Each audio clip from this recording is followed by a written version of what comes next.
My name is Clara Hayes. I am 32 years old and work as a senior project manager in Seattle, Washington. I am one of those women who knows how to deliver multi-million-dollar tech projects on time and under budget. I live and breathe spreadsheets, timelines, risk assessments, and data. There is zero room for error in my line of work. I know how to troubleshoot any problem.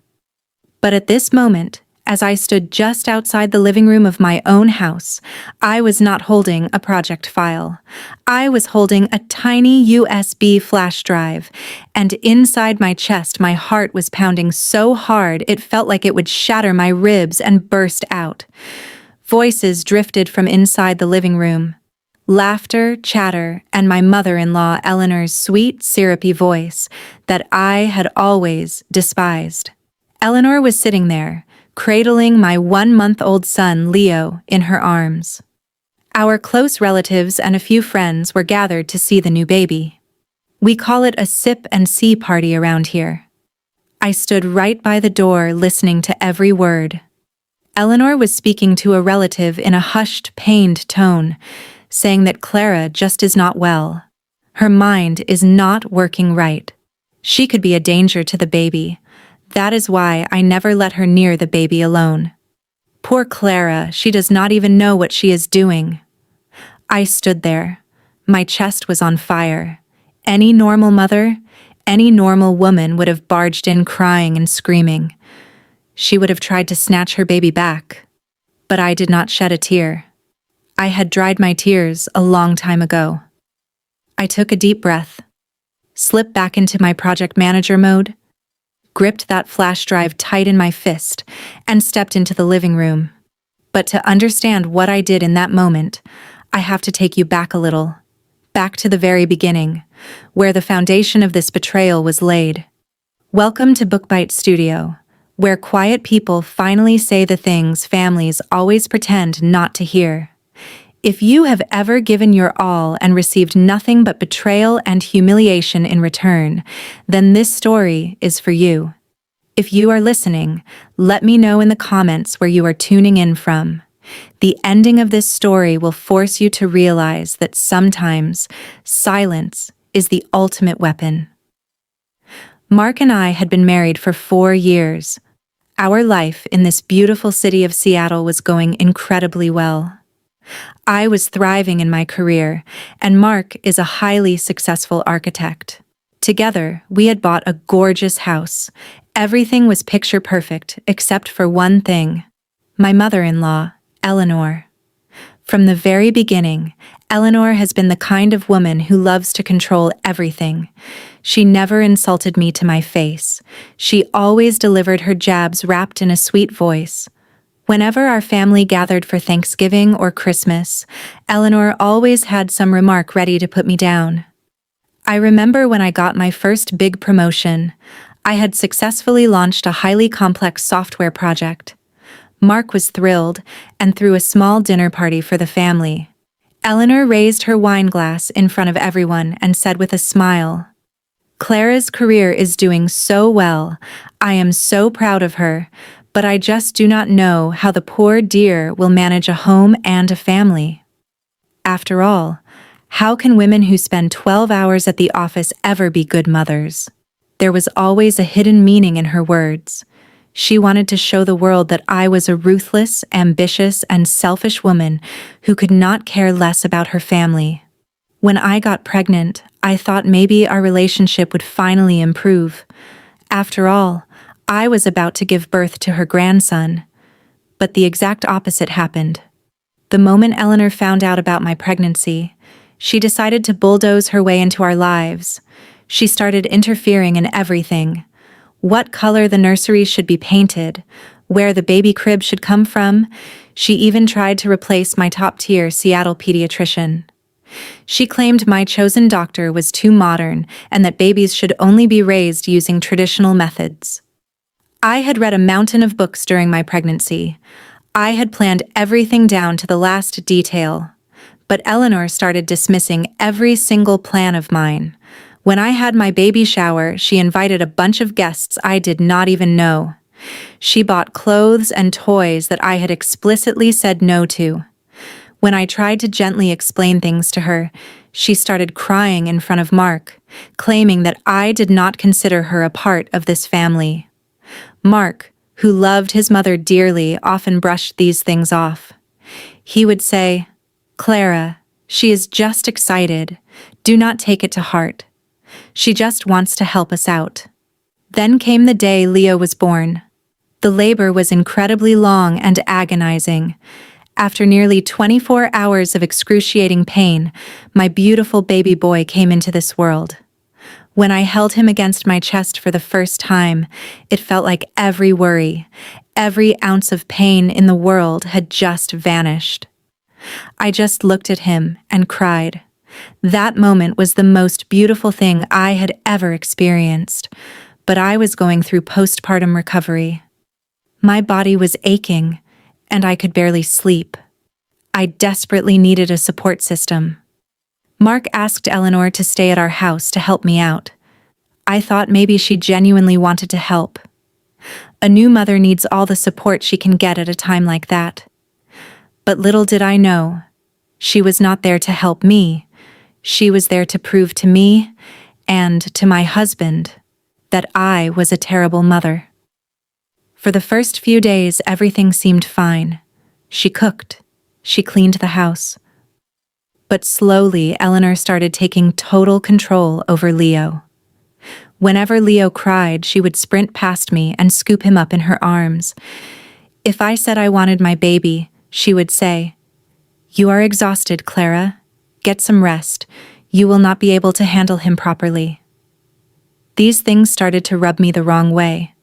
Whenever the baby cried for milk, she would stall before handing him over to me. She would often take Leo into another room and shut the door. My mental state was deteriorating. My hormones were all over the place. My body was completely drained, and on top of that, my own baby was being kept away from me. I would stay awake at night and cry. One afternoon, Leo was crying uncontrollably. I was in the kitchen getting some water. I rushed into the living room where Eleanor was trying to quiet him down. She was rocking him entirely too hard, which I did not like at all. I reached out my hands and said, "Eleanor, give me my baby. He needs me." She gave me a look I will never be able to forget. She took a step back. She refused to hand him over. She said in a bone-chillingly cold voice, "You seem mentally unstable, Clara. Your eyes are bloodshot. You are shaking. I cannot hand the baby over to you in this condition." I was stunned. I said, "What on earth are you talking about? I am his mother. Give me my son." My voice had raised a pitch because I was panicking. Just then, Mark walked in. The second Eleanor saw Mark, she turned on the waterworks. She started sobbing to Mark, claiming that I was screaming at her and could end up hurting the baby. She even said I had tried to shove her, which was an absolute lie.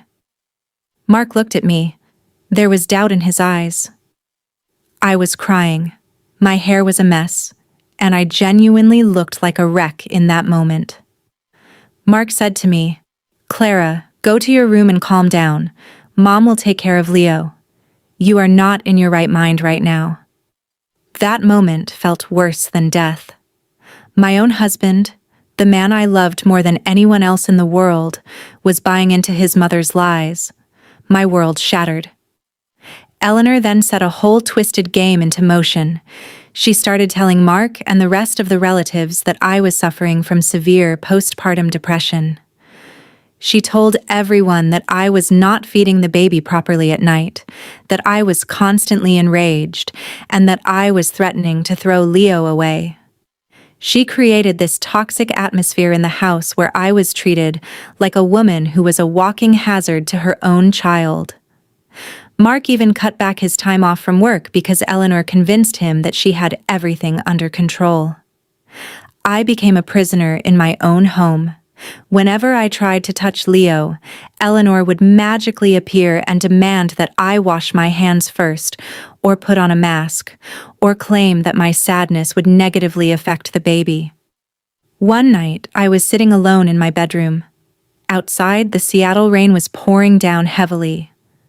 I was sitting by the window sobbing my heart out. I really thought I was losing my mind. Was I actually a bad mother? Did I really have some kind of depression that I was blind to? But then, the part of me that makes me a successful professional finally woke up. The project manager inside me, the one who operates on data, evidence, and pure logic, snapped to attention. I realized that if I kept crying or throwing fits of anger, it would only cement their suspicions.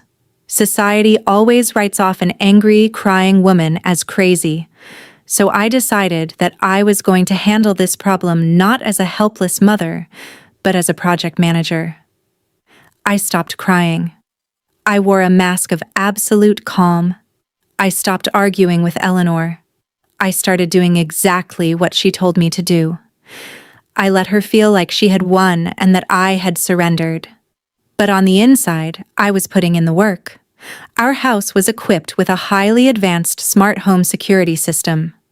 On top of that, high-quality baby monitors with two-way audio and video recording were installed in Leo's room and the living room. I was the one who had them installed, and I held the master access. Mark was not that tech-savvy, and Eleanor barely knew how to operate the TV remote. At night, when everyone was fast asleep, I would sit in bed and review all the footage on my laptop. I started downloading all the data from the cloud storage for the past 3 weeks. I saw that whenever I was not in the room, Eleanor would hold Leo and just let him cry, so that she could later tell Mark that I was neglecting the baby.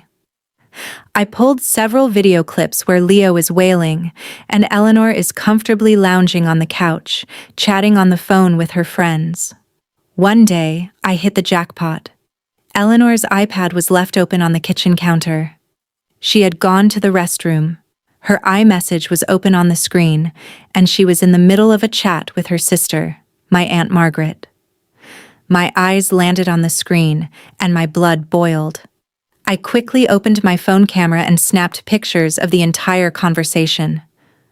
Eleanor had written, "Mark is slowly coming around to my side.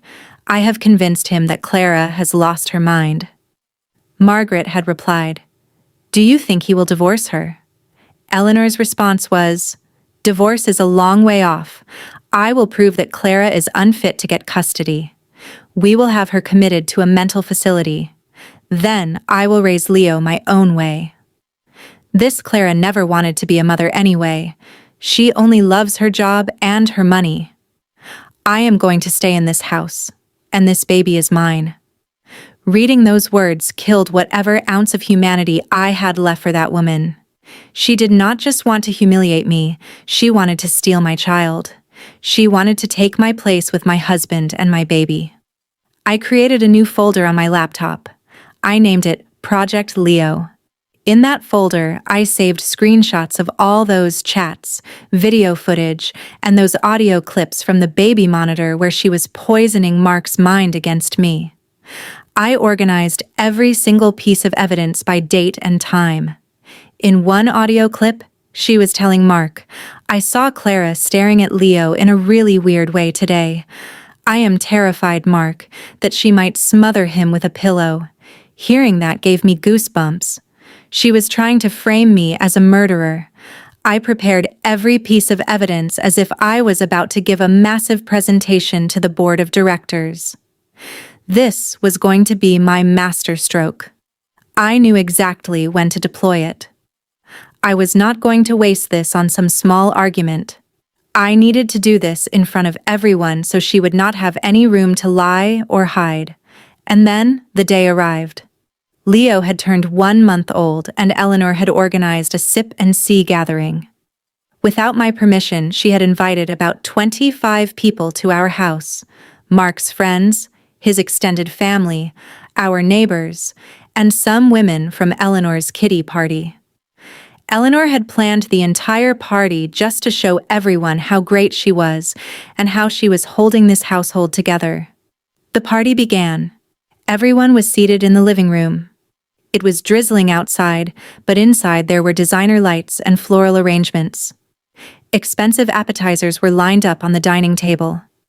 Eleanor was sitting dead center on the couch, treating me like I was a guest, or some sick woman who desperately needed rest. She was holding Leo so beautifully, as if he were her own son. She had dressed Leo in adorable designer clothes she bought herself. Whenever a guest came over to look at Leo, Eleanor would gently whisper something to them. I was standing far away by the dining table, watching everything unfold. People were looking at me with pity. A few women came up to me and consoled me, saying that postpartum depression is very common and I need to stay strong. I was so disgusted on the inside, I cannot even put it into words. When the guests suggested taking a big family picture, I stepped forward and tried to take Leo in my arms. I said, "Here, Eleanor, let me hold him for the photo." She very slyly leaned back and said in a soft voice, "Not right now, Clara. You look very exhausted and weak. Your eyes will not look right in the picture. You just let it be. I am right here. I will take the picture with him. You can stand outside the frame." Everyone was staring at me. The room fell dead silent. I could clearly see the pity, fear, and suspicion in their eyes. They genuinely believed I was a crazy woman who was not even fit to hold her own child. Mark also looked at me and signaled with his eyes to just stay where I was. He did not want me to make a scene, but I was not about to make a scene. I was going to do what I do best. I was about to present the truth in its most brutal form. I pulled that tiny USB flash drive from my pocket. Walking with calm, measured steps, I went to the wall in the living room where our massive 74-inch smart TV was mounted. The room was absolutely silent. The only sound was the clicking of my shoes. Mark looked at me and asked in a slightly panicked voice, "Clara, what are you doing? Please sit down." I looked at him and said in a profoundly calm and steady voice, "Nothing, Mark. I just want to show you all and our guests some very special memories from Leo's first month. After all, this party is for him." I plugged the flash drive into the back of the TV, picked up the remote, and turned it on. My folder opened directly on the screen. I played the first file. It was an audio clip. Eleanor's voice echoed through the room's speakers. It was the clip where she was talking to Mark. In the audio, Eleanor was saying, "Mark, Clara has become very dangerous. I saw her hitting the baby. We have to send her to a mental asylum. Just get the papers ready." Dead silence swept over the living room. A graveyard silence. The drinks in the guests' hands froze in midair. Some people's jaws quite literally dropped. The look on Mark's face was one for the ages. All the color had drained from his face. I pressed the button on the remote and brought the next slide onto the screen. It was a massive, crystal-clear screenshot of that iMessage chat where Eleanor had told her sister Margaret that she wanted to kick me out of the house and raise Leo herself, and that my illness was all an act. I had highlighted the part where she wrote that she would prove I was unfit for custody. Eleanor's face turned sheet white. It looked as though every drop of blood had been drained from her body. She was frozen in place like a stone. Her lips were trembling. She tried to stand up and stammered, This is all a lie. This is photoshopped. She made all this up. See, I told you she was crazy. She is trying to frame me." I placed the remote near the TV. I walked right up to her. There was zero anger in my voice. No screaming, no crying. My voice was so calm that every single word echoed clearly in that large room. Looking dead into Eleanor's eyes, I said, "You thought I was going to stand here and cry today. You thought I would scream, lose my temper, so you could prove to everyone that I really am a terrible, crazy mother. You tried everything in your power to break me. But Eleanor, I am not a bad mother. I am a woman who believes in data and facts. And the facts say that you are the biggest sickness in this family. all these videos and chats were pulled from your own accounts and the house cameras, the logs for which are securely in my possession. I reached out my hands and, without saying another word, I took Leo from her lap. This time, she did not put up a fight. Her hands were shaking violently, and sheer terror was now visible in her eyes. She handed the baby over to me. The second Leo touched my chest. He quieted down and grabbed my shirt with his tiny fingers. The peace I felt in that moment is beyond words. I turned around and looked at Mark. Mark was in absolute shock. He could not process the magnitude of the betrayal he had committed against his own wife. By buying into his mother's web of lies, he had put me through sheer hell, pure agony. There were tears in his eyes, and he was trying to say something. I told Mark in a freezing cold voice, "Mark, get this mother of yours out of this house in the next 10 minutes. Pack her bags and get her out of here. If you do not, in the 11th minute, I am calling the police and pressing charges against her for attempted kidnapping and mental abuse. I have all the evidence." After that, no one in that room dared to utter a single word. Eleanor looked toward the guests and tried to cry. She reached her hand out toward her sister, but this time, there was no one left to buy her tears. The relatives who had been looking at me with disgust just moments ago were now glaring at Eleanor with pure hatred and revulsion. Aunt Margaret turned her face away. All the guests quietly gathered their belongings and, with their heads bowed, slowly started filing out of the house. Not a single person said goodbye to Eleanor. Mark did not say a word. He walked up the stairs with heavy steps. He pulled out Eleanor's suitcase, haphazardly shoved her clothes inside, and kicked her out the front door in exactly 8 minutes. The rain outside had picked up.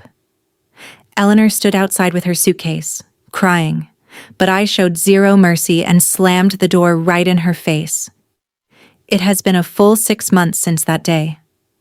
A lot has changed. Eleanor's reputation in her social circle has been completely destroyed. The kiddie parties and friends she used to boast in front of have all cut ties with her. Nobody invites her to the Seattle family group events anymore.